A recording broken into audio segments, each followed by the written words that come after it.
Paz do Senhor Jesus, povo de Deus, iniciando mais uma leitura da palavra do Senhor Jesus.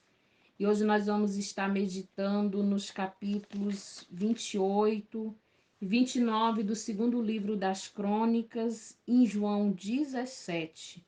Louvado seja o nome de Jesus. Vamos iniciar nossa leitura, aleluia, no capítulo 28 do segundo livro das Crônicas. O reinado de Acais de Judá. Acais tinha 20 anos de idade quando se tornou rei de Judá. Ele governou 16 anos em Jerusalém. Acais não seguiu o bom exemplo do seu antepassado, rei Davi. Pelo contrário, fez aquilo que não agrada o Senhor, o seu Deus, e seguiu o exemplo dos reis de Israel. Fez imagens de metal do deus Baal, queimou incenso no vale de Ben-Himom, chegou até a oferecer os seus próprios filhos queimados como oferta aos ídolos, de acordo com o nojento costume dos povos que o Senhor Deus havia expulsado da terra, conforme os israelitas avançavam.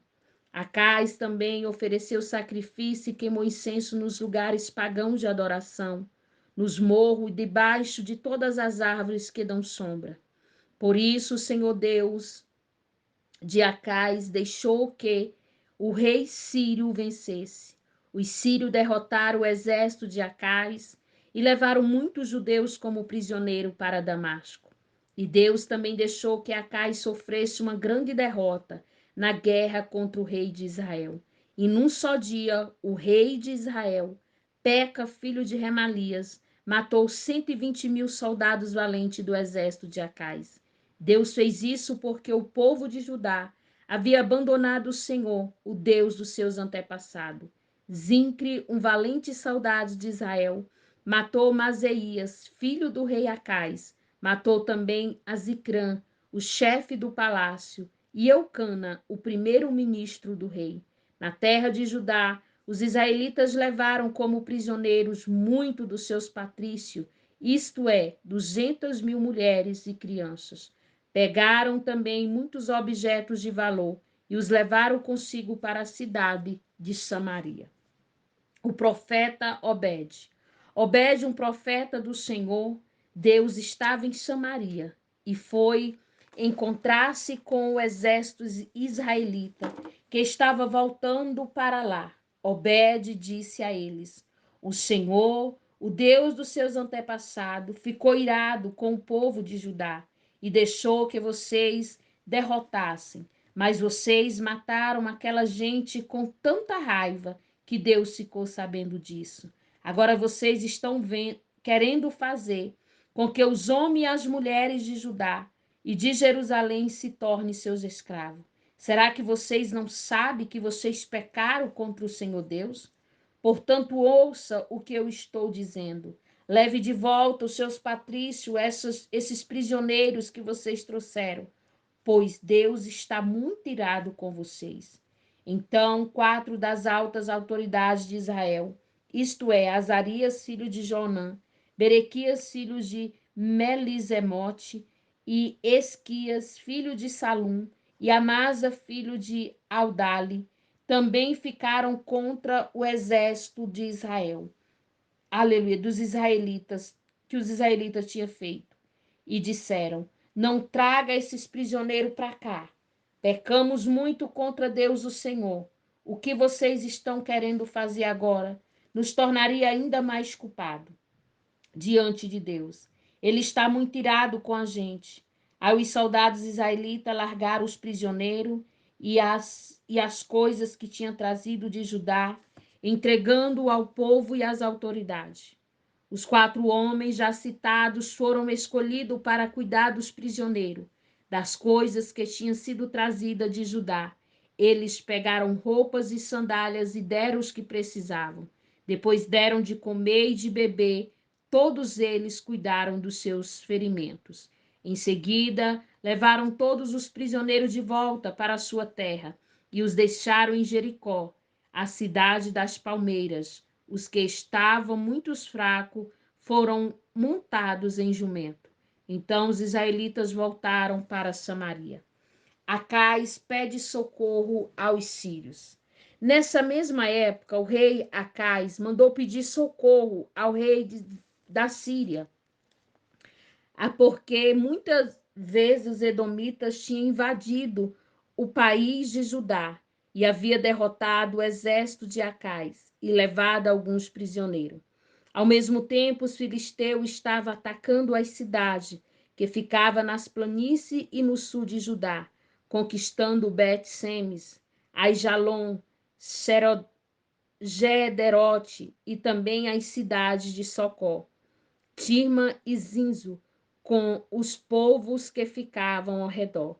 Tendo conquistado essas cidades, os filisteus começaram a morar nelas. Deus fez o país de Judá sofrer esta humilhação por causa do rei Acais, pois ele havia levado o povo de Judá a cometer imoralidade e ele mesmo havia desobedecido a Deus, o Senhor. O rei Tiglat-Pileser da Síria marchou com o seu exército contra Acaz e em vez de ajudá-lo, o deixou numa situação mais difícil ainda. Acais pegou objetos de valor do templo, do palácio e das casas das altas autoridades e os deu ao rei da Síria. Porém, isso não adiantou nada. Os pecados e a morte de Acais. Quando as suas dificuldades aumentaram, o rei Acais cometeu pecados piores contra Deus, o Senhor. Acais era a si mesmo. Ofereceu sacrifício aos deuses da Síria, mas esses mesmos deuses foram a causa da sua derrota. Ele disse: o Deus da Síria ajudaram os reis sírios, portanto, vou-lhe oferecer sacrifício e eles me ajudarão também.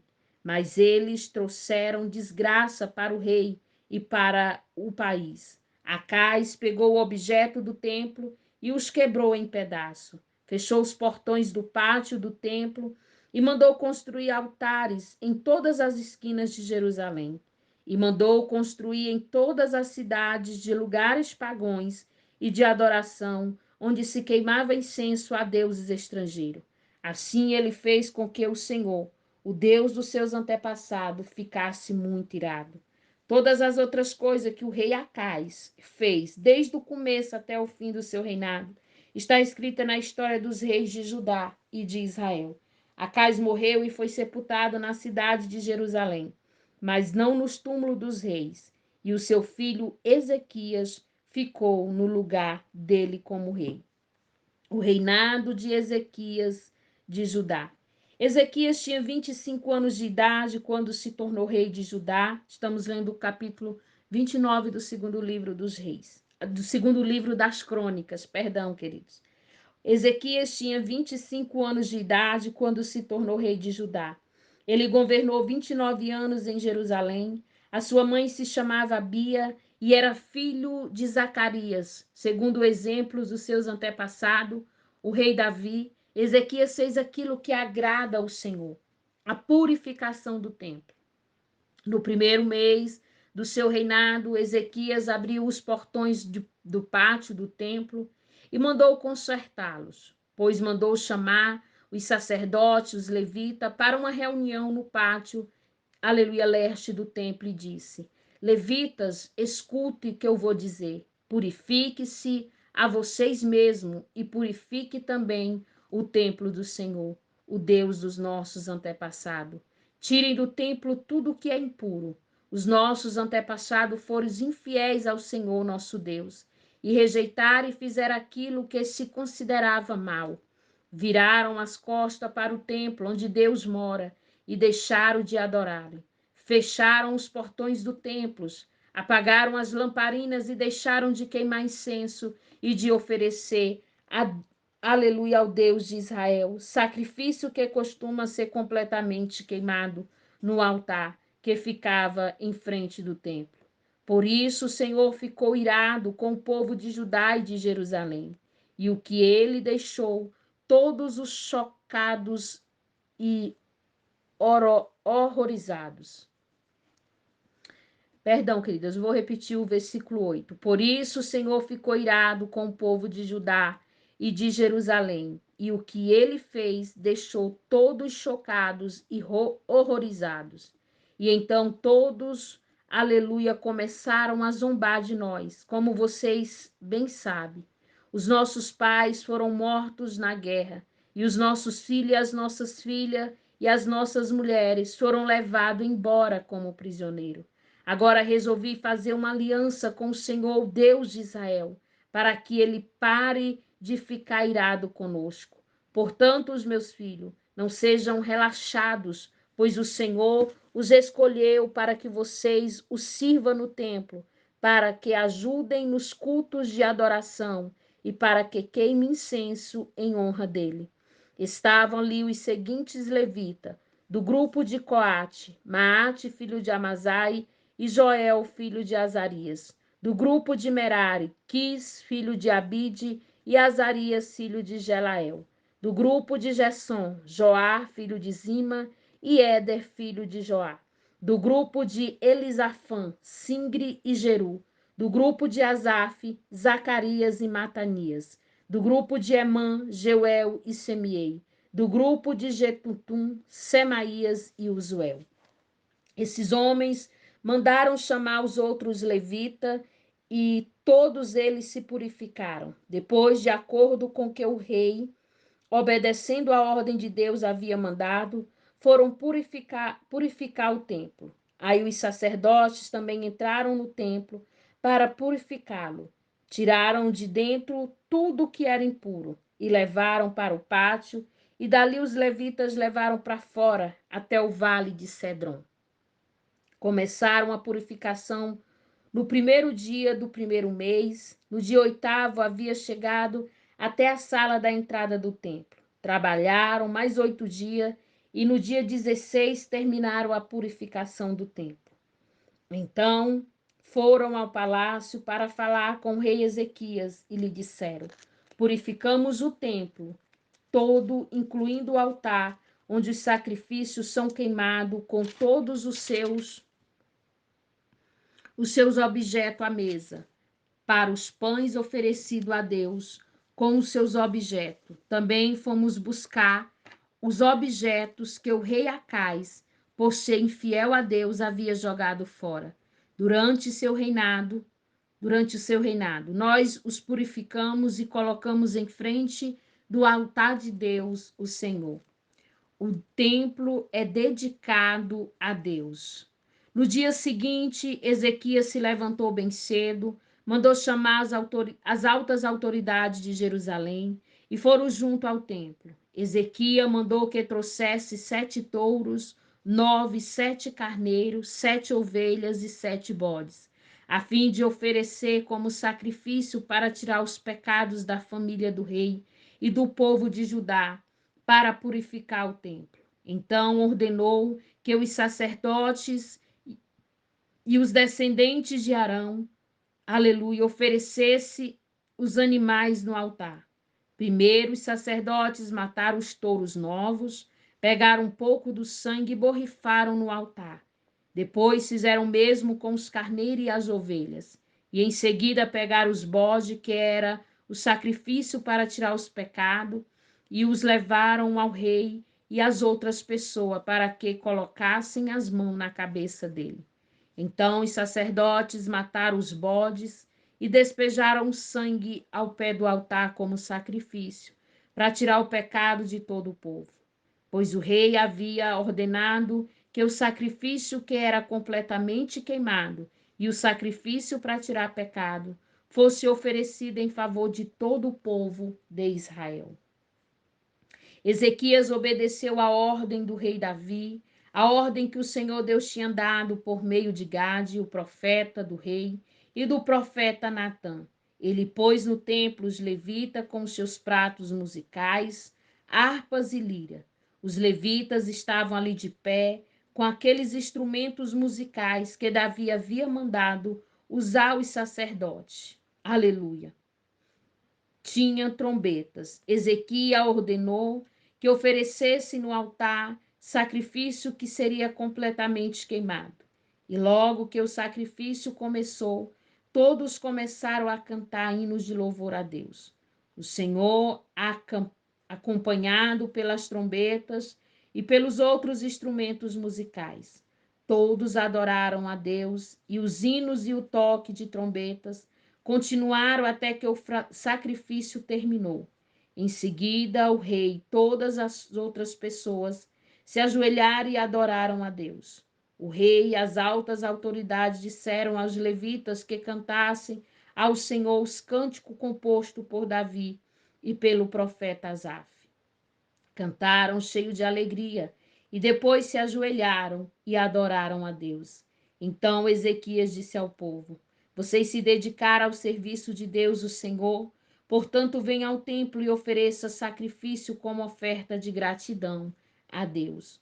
O povo fez com que o que o rei mandou, e alguns, por vontade própria, apresentaram sacrifício para serem completamente queimados. Para esse sacrifício ofereceram a Deus 70 touros novos e 100 carneiros e dezenas de ovelhas.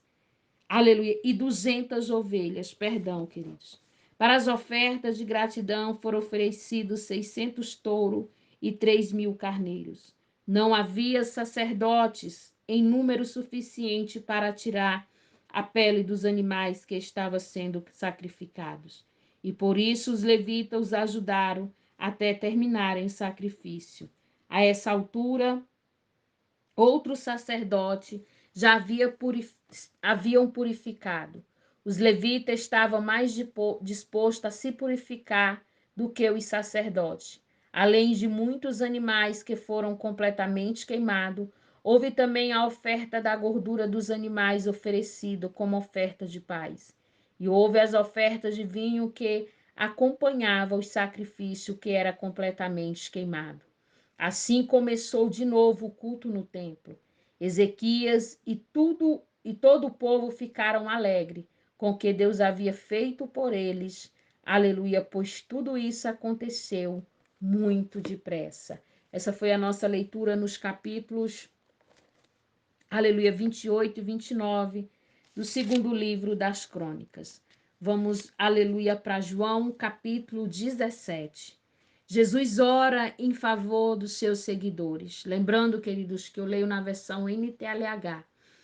Depois de dizer essas coisas, Jesus olhou para o céu e disse: Pai, chegou a hora.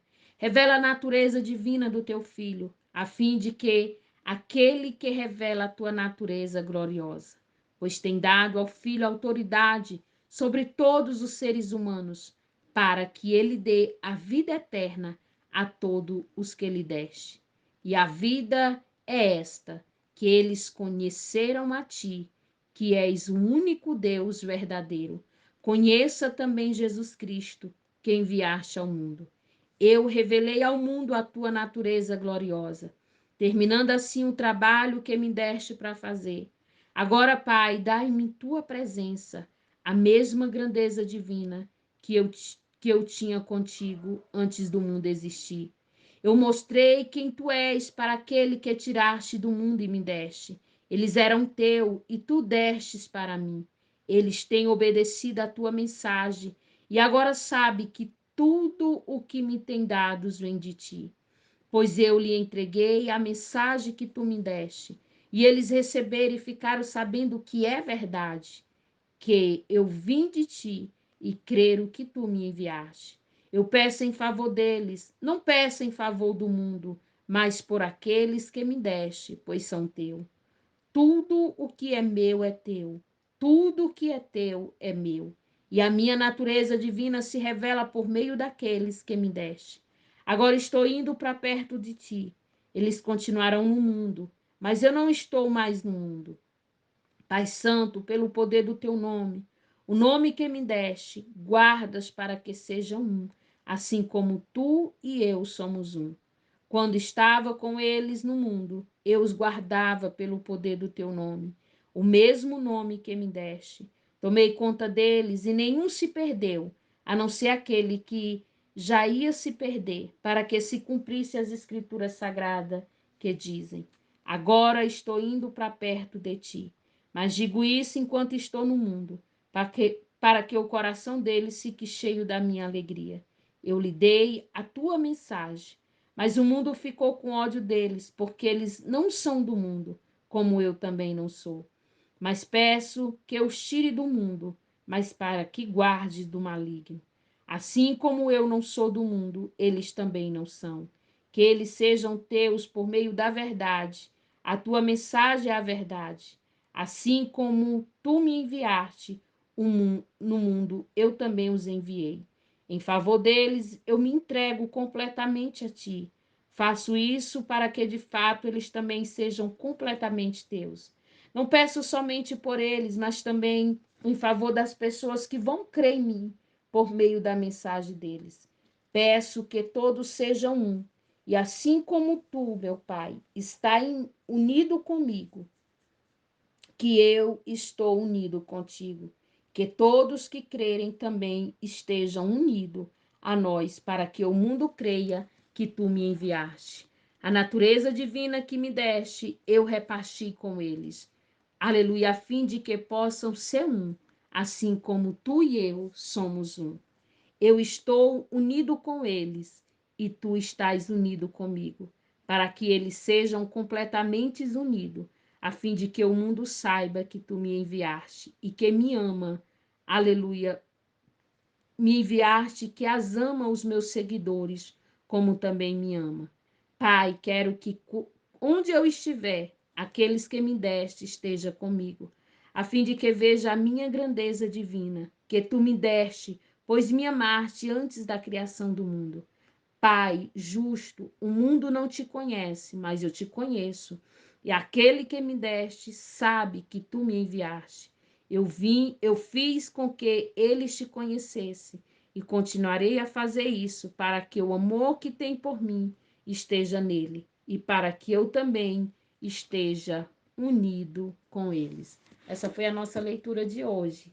Que Deus em Cristo vos abençoe através da poderosa palavra. Em nome de Jesus.